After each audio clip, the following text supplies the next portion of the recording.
Hi, I'm Nate with advertised Archery Pro Shop and Range here in Phillipsburg, PA. And today I've broken out a couple different chronographs so I can show you exactly why bows never seem to hit their advertised speeds. So every single year, new bows get launched, people do chronograph reviews. They shoot through something like this. This is a Pro Chrono, like an LTD or one of the other ones, and it's always 10 to 20 feet per second slower. And you're like, what the heck's happening? How do bow manufacturers get away with this every single year? Well, I have 3 different chronographs here, and I want to show you why speeds never end up being the exact same thing. Now, I have not shot this bow through these chronographs, so I have no idea what numbers it's going to give me. I have a pretty good idea what's going to give me through this one.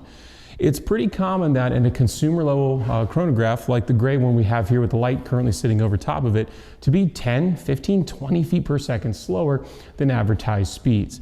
Now, if you don't know how a chronograph works, and all the engineers will jump in down my throat on the comments section, but for now, basically, a chronograph works over the collection of light, right? And so once that light beam is broken, right, it measures the distance it takes between those 2 points, right? So every chronograph has a light sensor in the front and a light sensor in the back. All 3 of these have a different sensor, or a sensor distance of about 12 inches, okay?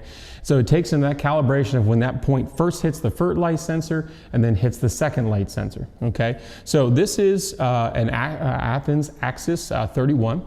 It's set up at 30 inches and 70 pounds at 90% let off here, and I'm gonna shoot it through this this consumer chronograph. This is a 395 green arrow. And I would expect that, since it's not a 350, and notice I'm shooting level through the chronograph, to be around what? Probably 315, 320?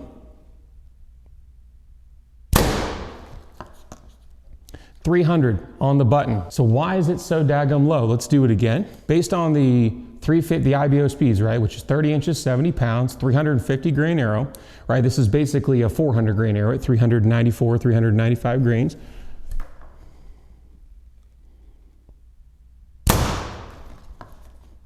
301, so it's right there. I want to show you something though. When I shoot at a different angle, so right now I've sat in this chair because I'm super tall to shoot clean straight through the chronograph. But let's see what happens when I shoot down through it at a really oddball angle here. Let's see what kind of number we get.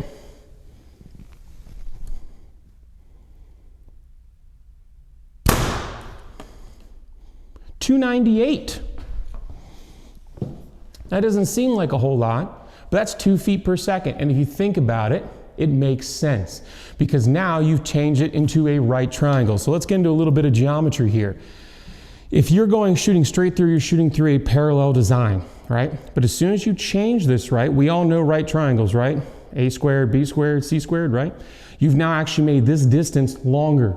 Therefore, it appears that the arrow is traveling slower. So you need to be able to shoot level through the chronograph. That just shaved off 2 feet a second. And if you're a bow manufacturer, you don't want to show that your bow is 2 feet per second slower than everybody else's. So you're going to definitely make sure you're shooting level through the chronograph.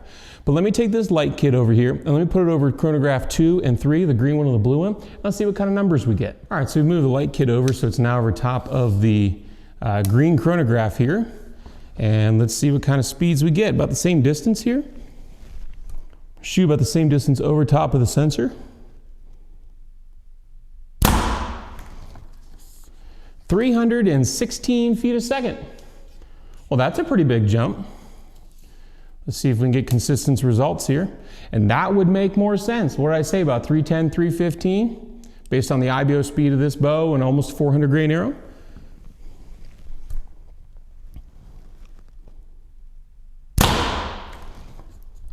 319, 321, woo, it keeps getting higher. Let's keep shooting. As a matter of fact, so now we've gone from like 315 up to 321. So we'll say an average of like 318, okay? Let me shoot really high through the top part of the chrono here.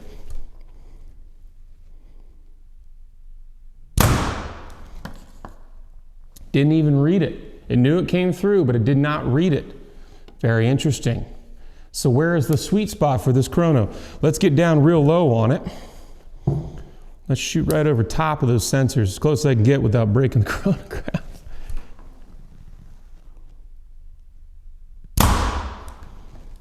3 314, okay? So again, in that 315 to 321 range, let's call it a 318 average. Let's shoot through the middle. Every chronograph with their light sensors has a sweet spot. And if you can find it, as a bow manufacturer, you've just found your best number. Right through the middle, 326. So I'll bet you if we'd stuck all 3 arrows through the middle, we're now in the 320s, right?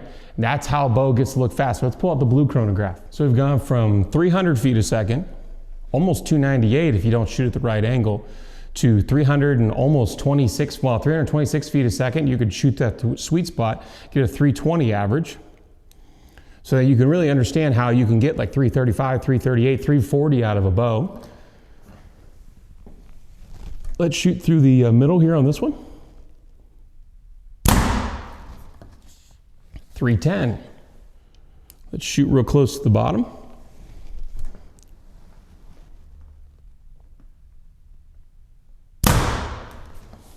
306, it got even colder.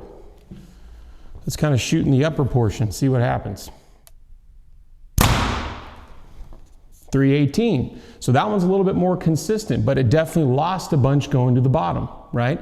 So now you've got 2 chronos that are shooting anywhere between 318, 326, right, as an average. So you can easily call that a 323 with a 400 grain arrow. And you've got one doing 300. Now, these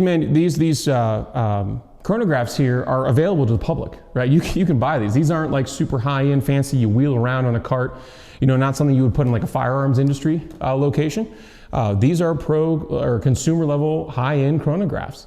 So these numbers are achievable. Is everybody going to buy these? No, because these are more expensive than that one, significantly more expensive, but they're still available to the public.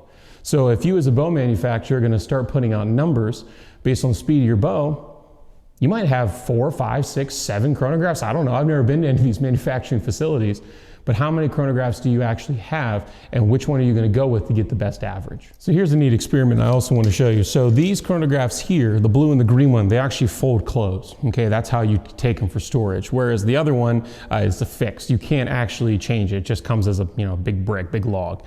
So what that means is you can hypothetically actually bring that distance of those 2 sensors closer together. Okay, so what I'm going to do is I'm actually going to take this blue one here and I'm going to raise that back in. I'm going to bring it in maybe a 1/4 inch closer, right? 1/4 inch closer to the front sensor, and let's see what kind of speeds we get. I bet you it's going to be at least a 10 to 15 second jump. All right, so I propped that back sensor up and kind of wedged it up a little bit. I'm now getting about 11 and 5/8 distance instead of 12 inches. Let's shoot through the chronograph and see what kind of numbers we get.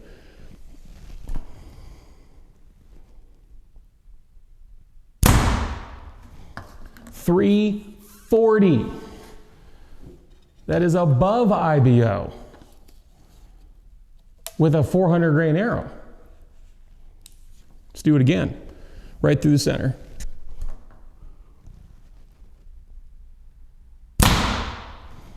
338. All we had to do was move that sensor closer, what? Just, about 1/4 inch, a little over 1/4 inch, maybe like 5/16.